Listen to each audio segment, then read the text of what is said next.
Welcome to EGF academy. मैं हूं doctor Geetanjali. आज का टॉपिक है हमारा एटमॉस्फेयर किस तरीके से बना हुआ है।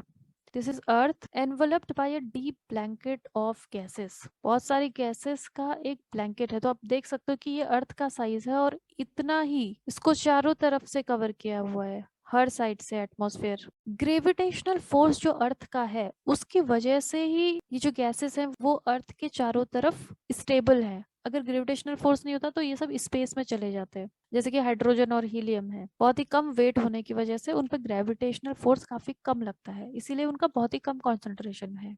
कंपोजिशन ऑफ एटमॉस्फेयर, तो एटमॉस्फेयर में गैसेस हैं, इसके अलावा पार्टिकल्स हैं जो कि सॉलिड और लिक्विड दोनों टाइप के पार्टिकल्स हो सकते हैं, जिसे हम कहते हैं एरोसॉल। एरोसॉल क्या है? सॉलिड या लिक्विड पार्टिकल का सस्पेंशन एयर में, यानी कि ये हमारी एयर है, इसमें सॉलिड पार्टिकल्स भी हो सकते हैं और लिक्विड पार्टिकल्स भी हो सकते हैं, उन सबको हम बोलेंगे एरोसॉल्स। कुछ परमानेंट एटमॉस्फेरिक गैसेस होती है जिनका कि फिक्स प्रोपोर्शन है, जैसे ऑक्सीजन है वो 20.9% ही है, हाइड्रोजन है इसका भी परसेंटेज फिक्स है, ये वेरी नहीं होता ज्यादा। और कुछ ऐसे कॉन्स्टिट्यूएंट है जो वेरी होते रहते हैं place to place and also time to time. जैसे वाटर वेपर है, वाटर वेपर जहाँ पे वाटर बॉडीज है, ओशंस वगैरह हैं, वहां पे बहुत ज्यादा वाटर वेपर, क्योंकि वेपोरेशन बहुत ज्यादा हो रहा है। और जहाँ पे ड्राई एरियाज है, एरिड एरियाज है, जहाँ पे वाटर इज वेरी लेस, तो वहां पे वेपोरेशन कम होगा, तो वाटर वेपर भी उस जगह पे बहुत कम होगा। Now if suspended particles, water vapour and other variable gases, जितने भी वेरिएबल गैसेस हैं, जो जैसे पार्टिकल्स हैं, पार्टिकल्स भी वेरिएबल हैं, जहाँ पे ज्यादा पॉल्यूशन होगा, पॉल्यूटिंग एक्टिविटीज जैसे इंडस्ट्रीज वगैरह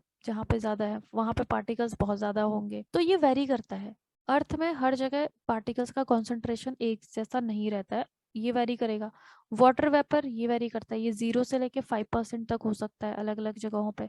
और कुछ गैसेस होती है वो भी वेरी करती है, जैसे सल्फर डाइऑक्साइड है, नॉक्स है, नाइट्रोजन के ऑक्साइड्स हैं, ये सब पॉल्यूटिंग गैसेस है, इंडस्ट्रीज से निकल रही है, तो जहाँ पे ज्यादा इंडस्ट्रीज होंगी वहां पे ये गैसेस ज्यादा होंगे।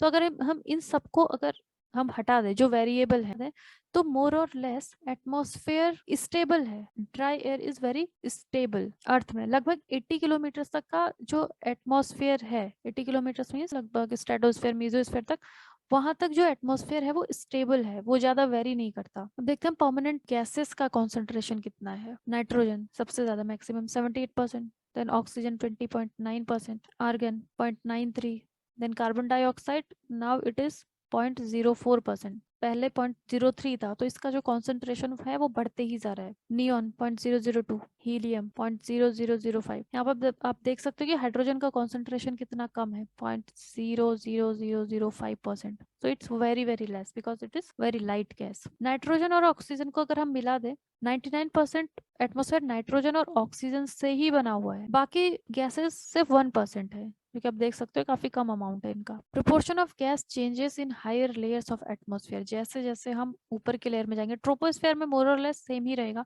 स्ट्रेटोस्फेयर मेसोस्फेयर में जैसे जैसे हम ऊपर जाते हैं तो गैसेस का प्रोपोर्शन चेंज होते रहता है। 120 किलोमीटर पे पहुंच के ऑक्सीजन लगभग निग्लिजिबल हो जाती है। 120 कहाँ पे है? 120 अगर आप देखो तो ये थर्मोस्फेयर में, जो 80 से 700 तक का, मतलब यहाँ तक, फिर यहाँ से ऊपर आपको ऑक्सीजन नहीं मिलेगी, ऑक्सीजन इसके नीचे ही मिलेगी आपको। एंड ऑल्सो कार्बन डाइऑक्साइड और वाटर वेपर ये भी सिर्फ 90 किलोमीटर तक ही मिलते हैं, 90 किलोमीटर मीन्स मीजोस्फेयर तक अप्रोक्स, यहाँ तक आपको मिलेगा carbon dioxide and water vapour. तो इस तरीके से वेरिएशन आते रहता है। ज्योग्राफी सीरीज को फॉलो करने के लिए आप हमारे चैनल को सब्सक्राइब कर लें। अपनी बेटर प्रिपरेशन के लिए आप हमारे अफोर्डेबल कोर्सेज भी ज्वाइन कर सकते हैं। हमें कॉन्टैक्ट करने के लिए आप दिए गए नंबर्स पर कॉल करें और contact through our website link is given in the description box.